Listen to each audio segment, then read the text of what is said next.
Good morning, everyone. So today I will be discussing the module 1, which is the reading a socio-historical perspective.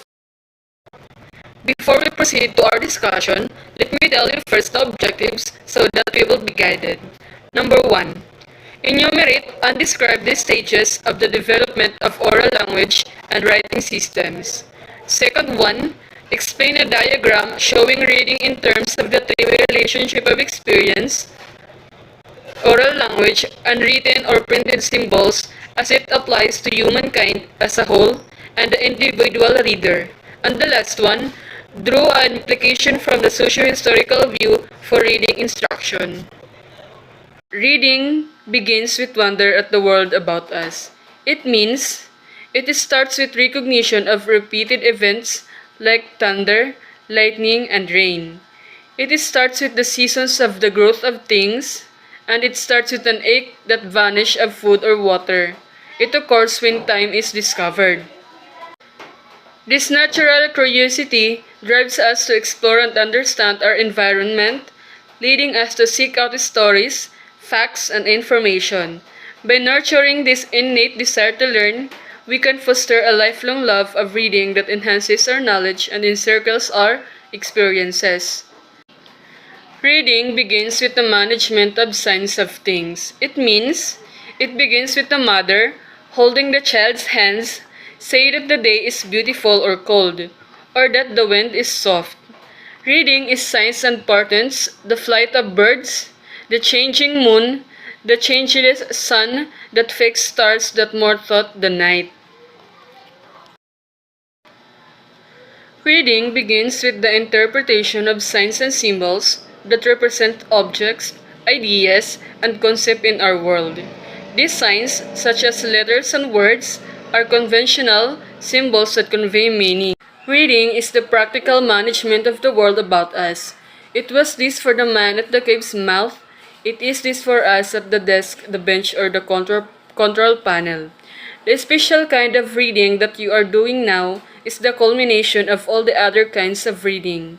You are dealing with the signs of the things represented. You are dealing with ideas and concepts that have no material matter or substance and yet are real. But you cannot do this kind of reading if you have not become skilled in all the other kinds. Throughout this history, man has read many things, but whatever he has read and however he has read, it has always been for reasons. Reading begins in the womb when the body first sends the universe and the message center of the brain scans the scrambled reports of the senses. It means reading gains precision as the sign of an ache or an emptiness is corrected translated into appropriate and soothing action. Reading gains in scope when faces and features become organized into personalities. Reading begins to encompass that universe when the mother is standing with the child at the window, reads the beauty of the day. Now, notice that Jennings defines reading in a very general way. You might even say a very odd way. What Jennings is discussing here might be called life orientation. Jennings is also providing us with a historical perspective. He makes us look at how reading develops across the ages. When we do this, we actually look at the three types of knowledge we need to read and their relationship to each other. These are experience, oral language, and written and printed symbols. We will look at this in more detail in this lesson. Now, let's move on to the sign of things. Look at the picture below. What sign of things are being read? Why was it important for early man to be able to read these signs? Jennings mentions, for instance, the flight of birds and the spoor or the track of the beast. When primitive man looked closely at the way the birds flew, what might he have thought? Perhaps he admired the birds' grace and strength. Perhaps he wondered what was it that made birds fly and why man could not. Perhaps at certain times of the year, he particularly noted that large flocks of birds flew south. This, and the fact that the wind had become colder, might have made him realize that winter is coming and that he'd better double his efforts at storing food and firewood in the coming weeks. Paying attention to ignoring These signs of the coming winter would have spelled the differences between surviving the cold or not.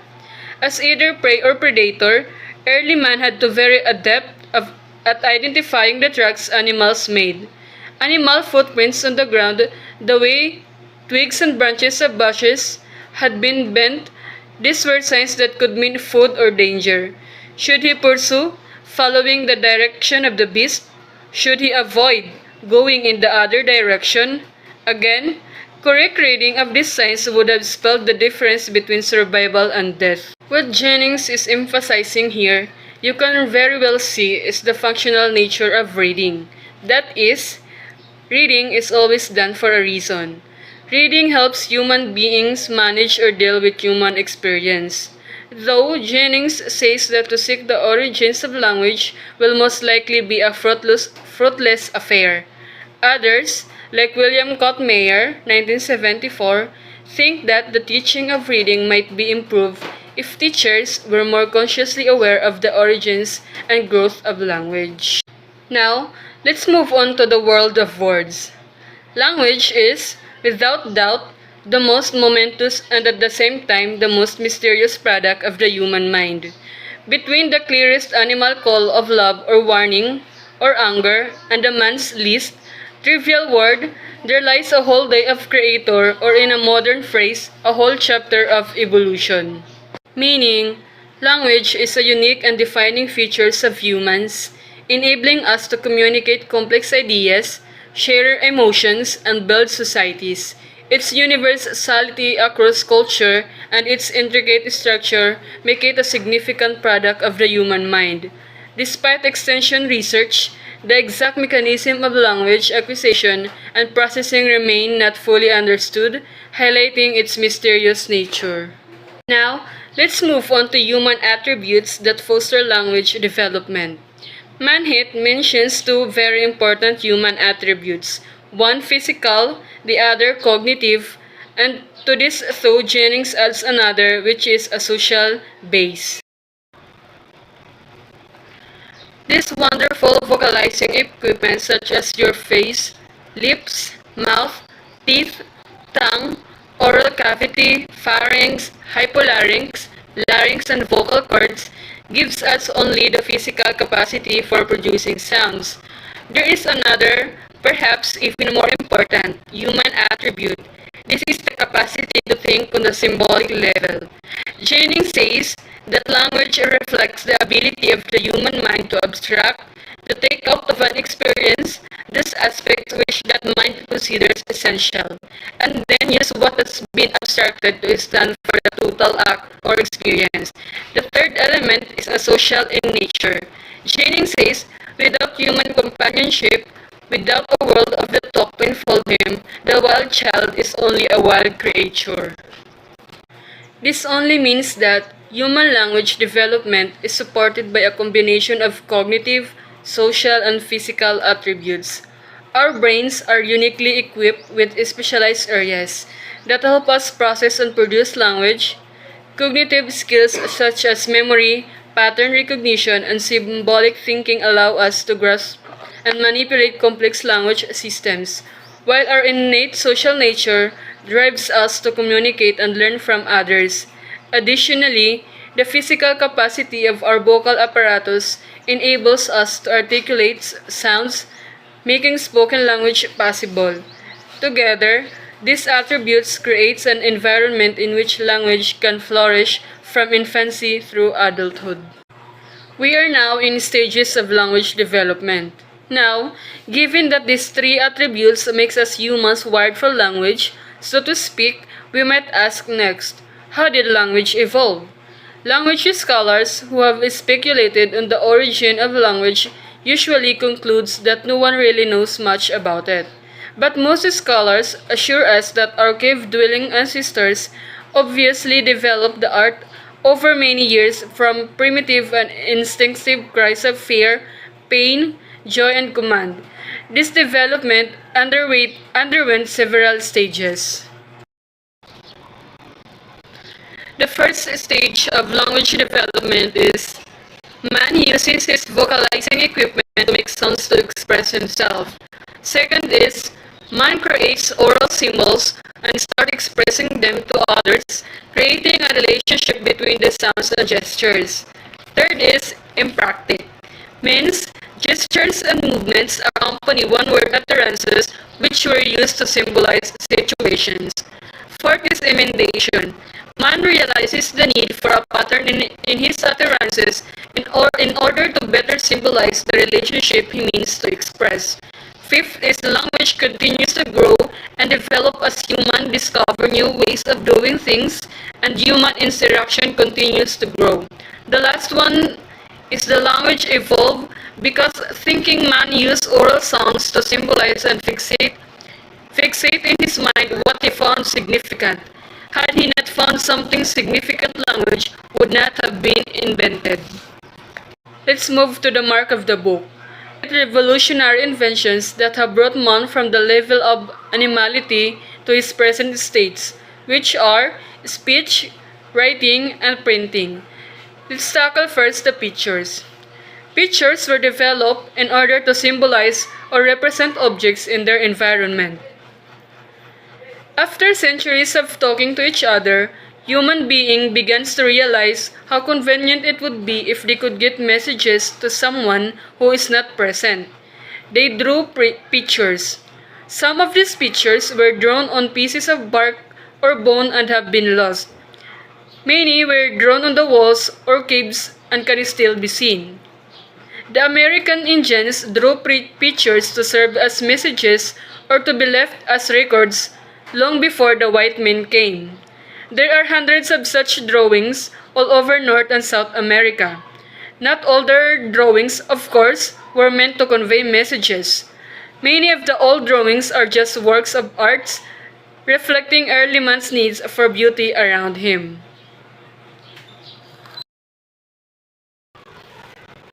Now, let's move to picture writing. Pictures are drawn with the purpose of getting thoughts across to other people. Next is pictograph writing.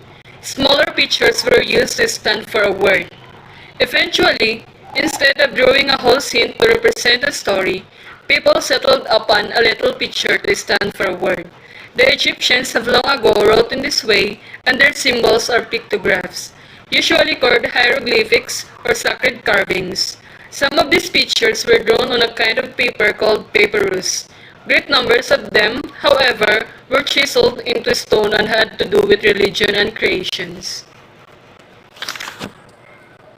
Next is the ideographic writing.